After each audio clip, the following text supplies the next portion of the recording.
মায়ের বকা বাবার কথা এই বয়সে এসে আর রোজ রোজ শুনতে পারছি না।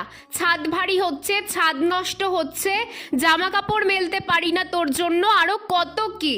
আমাকে আর আমার গাছগুলোকে নিয়েই তোমাদের এত সমস্যা, তাই তো? দেখো এবার আমি কি করি।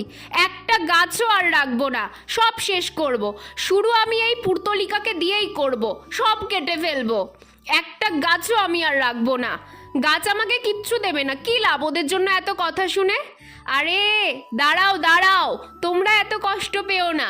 সামান্য বাবা মায়ের একটু বকুনির জন্য আমি আমার সাধের ছাদ বাগান শেষ করব? ভাবলে কি করে তোমরা? আমি যতদিন বাঁচবো ততদিন আমার সাথে আমার ছাদ বাগানও থাকবে। পুরনোকে বিদায় দিয়ে নতুনকে বরণ করাই তো সৃষ্টির নিয়ম। বর্ষায় আবার প্রচুর পুর্তলিকা আসবে। শীতের গাছগুলোকে তো এবার বসাতে হবে নাকি? কাল একটা অ্যাস্টার কিনে এনেছি, তাই জন্যই একটা টব ফাঁকা করলাম।